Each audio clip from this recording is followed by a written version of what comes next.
जरा एक ऐसे समय की कल्पना कीजिए जब किसी सिस्टम को सुरक्षित करने के लिए ना किसी पासवर्ड की ताकत जांचने का काम दीवार पर पेंट सूखने का इंतजार करने जितना उबाऊ और धीमा हुआ करता था। बिल्कुल, बहुत ही थका देने वाला काम था वो। हाँ, मतलब सुरक्षा टीमों को एक एक पासवर्ड चेक करने में कई दिन या कभी-कभी तो हफ्ते लग जाते थे। और सबसे बड़ी दिक्कत तो ये थी कि जब तक आप जांच पूरी करते तब तक सिस्टम पर साइबर हमलों का खतरा बना रहता था। एग्जैक्टली लेकिन आज के समय में वही काम हफ्तों से घटकर बस कुछ मिनटों का रह गया है। सही कहा। और आज की इस गहरी चर्चा में हम इसी बदलाव को समझने वाले हैं। हम एक ऐसे लेख पर चर्चा कर रहे हैं जो पासवर्ड रिकवरी के पूरे विकास को ट्रैक करता है कि कैसे हम पुराने सीपीयू से जीपीयू, फिर क्लाउड और अब एआई तक पहुंच गए। और इसके साथ ही ना हम फ्लैरेक्स के एक डीकोड वीडियो का भी सहारा ले रहे हैं। हाँ, वो वीडियो बहुत दिलचस्प है। बिल्कुल, क्योंकि वो असल में ये दिखाता है कि हैशकैट जैसे बेहद शक्तिशाली टूल को जब आप अपने सिस्टम पर सेट करने बैठते हैं तो असल जिंदगी में कितने पसीने छूटते हैं। थ्योरी और प्रैक्टिकल का अंतर दिखता है वहां। राइट।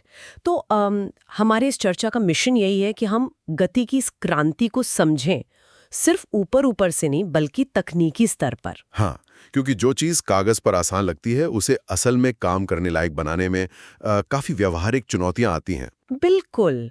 तो इसे समझने के लिए मैं एक एनालॉजी का उपयोग करना चाहूंगी। पुराने तरीके को यानी सीपीयू वाले तरीके को एक ऐसे अकेले लाइब्रेरियन की तरह सोचिए जो एक बहुत बड़ी लाइब्रेरी में एक-एक करके किताबों की जांच कर रहा है। अच्छा, सिंगल लाइब्रेरियन? हाँ, वो अपना काम बहुत ईमानदारी से कर रहा है, बहुत होशियार है, लेकिन एक बार में सिर्फ एक ही किताब पढ़ सकता है।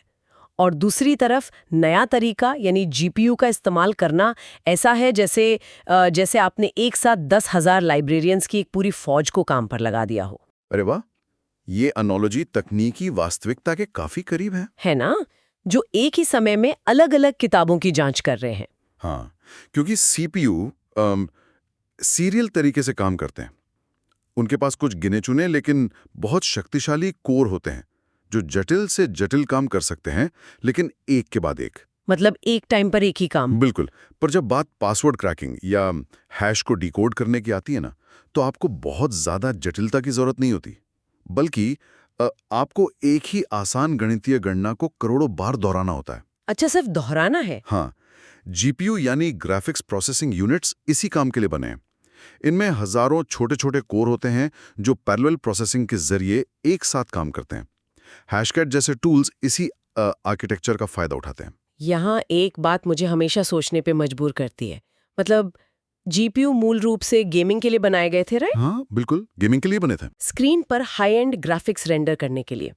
तो कोई गेम खेलते समय रोशनी, परछाई और टेक्सचर को दिखाने वाली तकनीक अचानक जटिल पासवर्ड एल्गोरिदम को तोड़ने का सबसे बड़ा हथियार कैसे बन गई? ये बहुत ही बढ़िया सवाल है, क्योंकि स्क्रीन पर ग्राफिक्स रेंडर करना और पासवर्ड क्रैक करना दोनों के मूल में एक ही चीज है। और वो क्या है? एक साथ बहुत सारी गणितीय गणनाएं करना। जब आप कोई गेम खेलते हैं ना, तो स्क्रीन के हर पिक्सल का रंग तय करने के लिए जीपीयू को हर सेकंड लाखों बार छोटे-छोटे गणितीय समीकरण हल करने होते हैं। ओहो, मतलब वो भी मैथ्स ही है? एग्जैक्टली। पासवर्ड क्रैकिंग भी बिल्कुल ऐसा ही है। जब कोई पासवर्ड सर्वर पर सेव होता है तो वो प्लेन टेक्स्ट में नहीं होता। हाँ, वो तो एक हैश के रूप में होता है। सही कहा, एक वन वे गणितीय आउटपुट। उसे क्रैक करने के लिए आपको करोड़ों संभावित पासवर्ड्स को हैश करके देखना होता है कि कौन सा आउटपुट असली हैश से मैच कर रहा है। अच्छा, तो जो हार्डवेयर करोड़ों पिक्सेल्स की गणना एक साथ कर सकता है, वही करोड़ों हैश की गणना भी कर सकता है। बिल्कुल। तो हैकर्स और सुरक्षा शोधकर्ताओं ने बस गेमिंग हार्डवेयर को लिया और उसे एक साइबर हथियार में बदल दिया। ये तो बहुत ही स्मार्ट जुगाड़ है। लेकिन थ्योरी और प्रैक्टिकल में बहुत बड़ा अंतर होता है ना? अरे, जमीन आसमान का अंतर होता है। हाँ, मतलब अगर मैं अभी अपने कंप्यूटर में एक बहुत महंगा जीपीयू लगा दूं, हैशकैट डाउनलोड करूं और टर्मिनल में हैशकैट -d टाइप करूं जो कि डिक्शनरी अटैक के लिए होता है, तो मैं तुरंत कोई मास्टर हैकर तो बन नहीं जाऊंगी। बिल्कुल नहीं बनेंगी। और फ्लोरेक्सिस का वीडियो इसी सच्चाई को सामने लाता है। हाँ, मैंने देखा वो वीडियो। जब कोई पहली बार हैशकैट का उपयोग करने की कोशिश करता है तो सबसे आम एरर आता है स्क्रीन पर, नो डिवाइस फाउंड। हाँ, मतलब कोई डिवाइस नहीं मिला।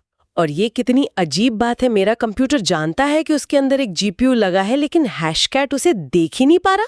इसका मतलब है कि हार्डवेयर का होना काफ़ी नहीं है। आपको सॉफ्टवेयर को ये बताना पड़ता है कि उस हार्डवेयर का उपयोग ग्राफिक्स के बजाय गणित के लिए कैसे करना है। राइट। वीडियो में बताया गया है कि इसके लिए डिपेंडेंसीज इंस्टॉल करनी पड़ती हैं, विशेष रूप से एनवीडिया का कूडा टूलकिट और लिनक्स ड्राइवर्स। हाँ, कूड़ा यहाँ एक अनुवादक का काम करता है। डिफ़ॉल्ट रूप से ना आपका ऑपरेटिंग सिस्टम जीपीयू को सिर्फ एक डिस्प्ले अडेप्टर के रूप में देखता है। मतलब सिर्फ मॉनिटर पे चित्र दिखाने वाली मशीन। बिल्कुल, हैशकैट जीपीयू से सीधे बात नहीं कर सकता क्योंकि दोनों की भाषा अलग है। कूड़ा वो लेयर है जो जीपीयू को एक कंप्यूट नोड में बदल देती है। अच्छा, तो वो ट्रांसलेट करता है। हाँ, ये हैशकैट को अनुमति देता है कि वो जीपीयू के हजारों कोर को सीधे गणितीय काम सौंप सके। तो बिना कूड़ा और सही ड्राइवर्स के आपका महंगा जीपीयू हैशकैट के लिए महज एक प्लास्टिक और सिलिकॉन के टुकड़े से ज्यादा कुछ नहीं है। एकदम सही। और ये ड्राइवर्स कोई छोटी मोटी फाइलें नहीं होती। इन्हें लिनक्स एनवायरनमेंट में इंस्टॉल करना अपने आप में एक बड़ा सिरदर्द है। सच में यार, कई गीगाबाइट्स का डेटा, अजीबोगरीब टर्मिनल कमांड्स। और अगर एक भी स्टेप गलत हुआ ना तो सिस्टम क्रैश हो सकता है। बिल्कुल। लेकिन मान लीजिए कि किसी ने ये सब सही से इंस्टॉल कर लिया, फिर भी वीडियो में एक और बड़ी समस्या आती है, डिवाइस आईडी की समस्या। अरे हाँ, डिवाइस आईडी, वो तो बहुत लोगों को कंफ्यूज करता है। मतलब सब कुछ इंस्टॉल होने के बाद भी हैशकैट कहता है कि डिवाइस नहीं मिला। हाँ, तो इस समस्या को सुलझाने के लिए हैशकैट -I कमांड का उपयोग किया जाता है, जिससे बैकएंड इन्फो दिखती है। बिल्कुल। ये कमांड बताती है कि हैशकैट सिस्टम में मौजूद किन किन कंप्यूट डिवाइस को पहचान पा रहा है। अब डॉक्यूमेंटेशन में आमतौर पर यह मान लिया जाता है कि आपका मुख्य जीपीयू डिवाइस 2 होगा। हाँ, लेकिन असल जिंदगी में जब आप बैकएंड इन्फो चेक करते हैं तो पता चलता है कि असली जीपीयू डिवाइस 3 है। और यहीं लोग फंस जाते हैं। लेकिन ये नंबरिंग का खेल इतना भ्रमित करने वाला क्यों है? अगर मेरे पास एक ही ग्राफिक्स कार्ड है तो वो सीधा डिवाइस 1 क्यों नहीं हो सकता? ये 2 या 3 नंबर कहाँ से आ रहा है? ये दरअसल ऑपरेटिंग सिस्टम के हार्डवेयर को रजिस्टर करने के तरीके पर निर्भर करता है। अच्छा। हाँ, आमतौर पर सिस्टम सीपीयू को पहला कंप्यूट डिवाइस यानी डिवाइस 1 मानता है। अब आजकल के ज्यादातर सीपीयू के अंदर अपना खुद का एक छोटा इंटीग्रेटेड ग्राफिक्स कार्ड भी होता है। राइट, जो बेसिक डिस्प्ले का काम संभालता है। बिल्कुल। तो सिस्टम उसे डिवाइस 2 के रूप में रजिस्टर कर लेता है। इसके बाद जब सिस्टम आपके द्वारा लगाए गए बड़े भारी भरकम एनवीडिया कार्ड को पढ़ता है तो उसे डिवाइस 3 का नंबर मिलता है। तो अगर आप डॉक्यूमेंटेशन को आंख बंद करके फॉलो करेंगे और हैशकैट को डिवाइस 2 पर काम करने का निर्देश देंगे तो वो उस छोटे से इंटीग्रेटेड चिप पर क्रैकिंग शुरू कर देगा या पूरी तरह फेल हो जाएगा। ओहो, मतलब ये सिर्फ कमांड टाइप करने का खेल नहीं है। आपको ये समझना होता है कि आपका हार्डवेयर अंदरूनी तौर पर कैसे बात कर रहा है। बिल्कुल। इसके बाद वीडियो में एक और दिलचस्प चीज है।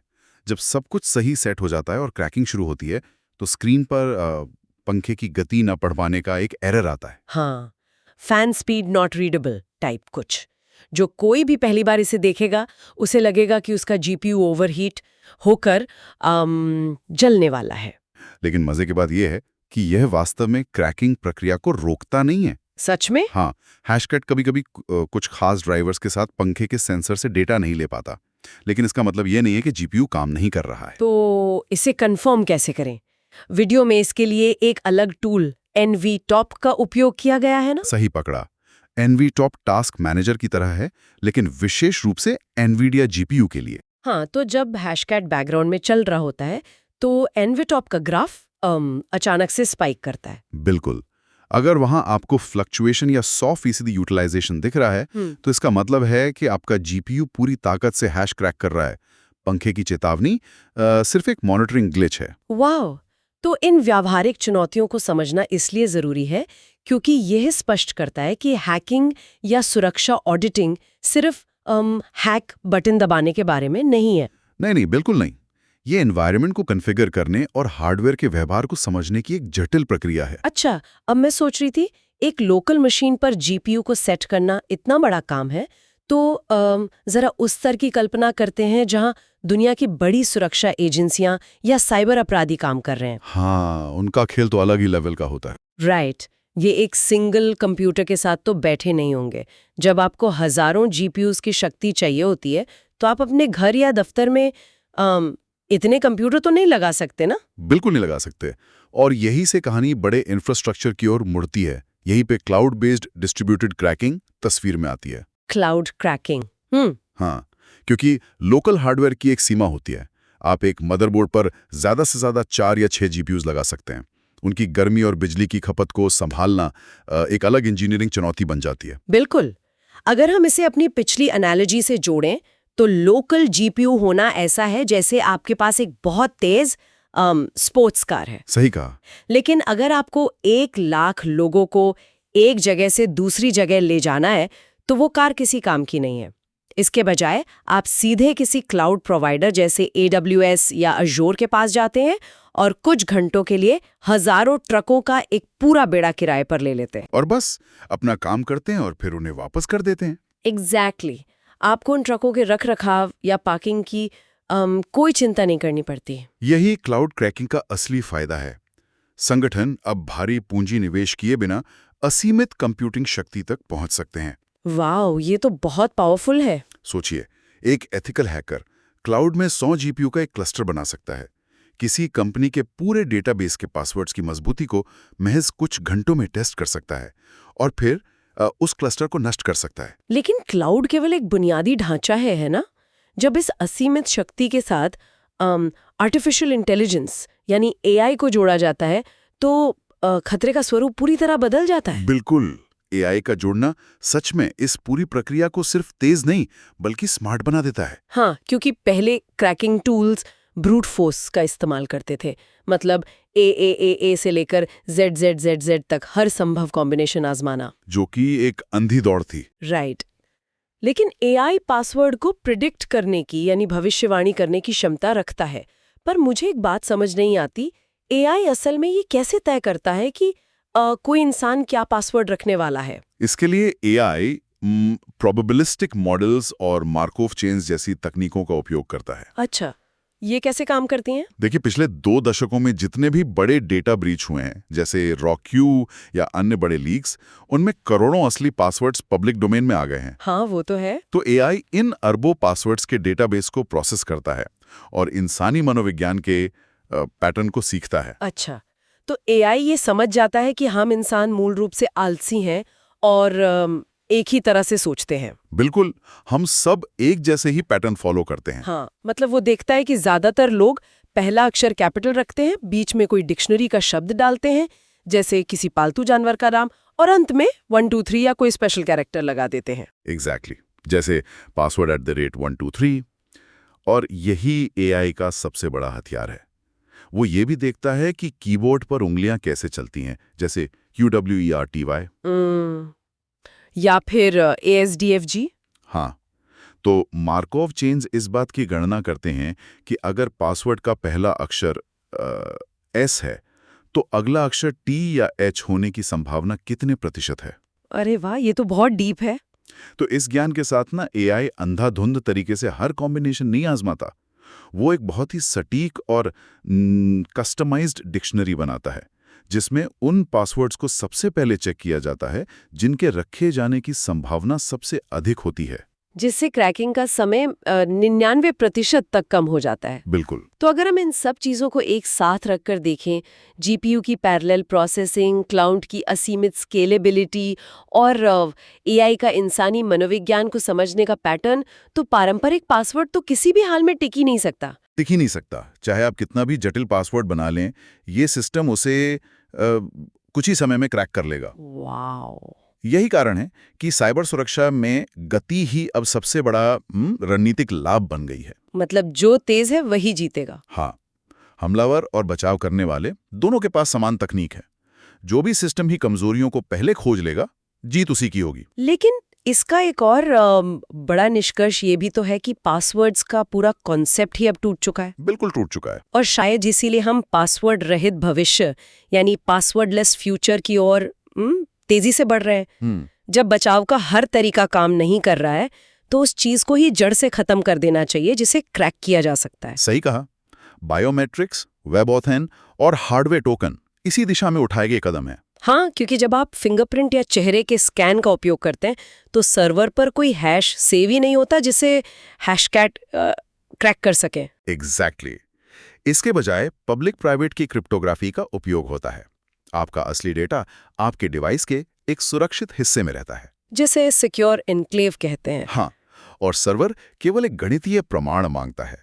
इस तरह के सिस्टम पर ब्रूट फोर्स या डिक्शनरी अटैक काम ही नहीं करते। तो इस तरह हमलावरों का पूरा खेल ही बदल दिया जाता है। पूरी तरह से। अगर हम आज की इस चर्चा को समेटें तो हमारे सुनने वालों ने देखा कि कैसे हम धीमे सीपीयू के दिनों से निकलकर जीपीयूज की पैरेलल दुनिया में आए, और हमने समझा कि हैशकैट को काम करने के लिए सिर्फ हार्डवेयर नहीं, बल्कि कूड़ा और सही डिवाइस आईडी के कॉन्फ़िगरेशन की कितनी बारीक समझ चाहिए। बिल्कुल, और कैसे क्लाउड इंफ्रास्ट्रक्चर और एआई के कॉम्बिनेशन ने पारंपरिक पासवर्ड्स को इतिहास का हिस्सा बना दिया है। ये सच में एक ऐसा तकनीकी विकास है जिसने सुरक्षा की पूरी बुनियाद को हिलाकर रख दिया है। सही बात है। जो टूल सिस्टम को सुरक्षित करने के लिए बनाए गए थे, उन्हीं की ताकत ने हमें पासवर्ड्स से आगे सोचने पर मजबूर कर दिया है। बिल्कुल। पर इस पूरी यात्रा और पासवर्ड रहित भविष्य को देखते हुए एक विचार है जिस पर आप सभी को गहराई से सोचने की जरूरत है। वो क्या? देखिए, हम पारंपरिक पासवर्ड्स को इसलिए छोड़ रहे हैं क्योंकि वे चोरी हो सकते हैं या क्रैक किए जा सकते हैं। अगर कोई पासवर्ड हैक होता है तो आप उसे बदल सकते हैं, हाँ, रीसेट कर सकते हैं। लेकिन बायोमेट्रिक्स के इस नए युग में जहां हमारी सुरक्षा हमारी आंखों के रेटाइना या उंगलियों के निशान पर निर्भर है, जरा सोचिए, अगर भविष्य में किसी तकनीक के जरिए हमारे डिजिटल फिंगरप्रिंट का डेटाबेस हैक हो गया या उसका क्लोन बना लिया गया, तो हम नई उंगलियां कहां से लाएंगे?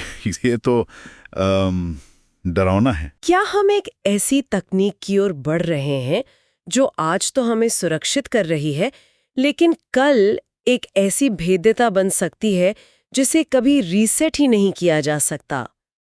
ये एक ऐसा सवाल है जो आने वाले समय में साइबर सुरक्षा का सबसे बड़ा मुद्दा बनने वाला है। आज के इस गहरी चर्चा में हमारे साथ जुड़ने के लिए धन्यवाद। इस पर विचार जरूर कीजिएगा।